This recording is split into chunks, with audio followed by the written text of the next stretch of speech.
बहुजन संग्राम या सामाजिक विधायक महाराष्ट्र व्यापक सेवाभावी व मानवतावादी संघटना वृत्तदर्शन मीडिया या राज्यस्तरीय वृत्तसंस्थेतर्फे दीपावली, पाडवा व भाऊबीजेच्या शुभ मुहूर्तावर सलग 2 दिवस बहुजन संग्राम संघटनेचे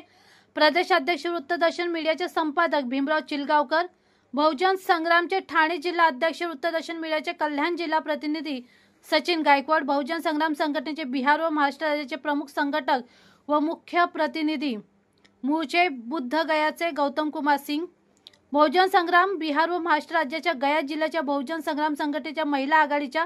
संघटक डॅशिंग नेत्या, वृत्तदर्शन मीडियाच्या मुख्य महिला प्रतिनिधी निशादेवी गौतम कुमार सिंग या मान्यवरांच्या प्रमुख उपस्थितीत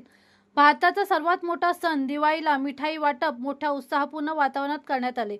कोरोनाच्या जागतिक महामारीच्या संकटकाळात सलग 1.5 ते 2 वर्ष बहुजन संग्राम संघटना वृत्तदर्शन मीडियातर्फे भीमराव चिलगावकर यांनी संपूर्ण महाराष्ट्रात सुमारे 10,000 दलित, बहुजन, आदिवासी, मागासवर्गीय, गोरगरीब, हातावर पोट असलेल्या गरजू पुरुष व महिलांना प्रत्येक कुटुंबास 1,000 रुपये अशा सुमारे 10,000 व्यक्तींना जीवाचा धोका पत्करून शिधा, राशन, जीवनावश्यक वस्तूचे वाटप करून गरजूंना जीवनदान दिले। कोरोनाच्या संकटकाळात भीमराव चिलगावकर यांनी केलेल्या या सेवाभावी मदत कार्याची दखल घेऊन सेवा कार्याबद्दल त्यांना एकूण 3 पुरस्कार प्राप्त झाले आहे।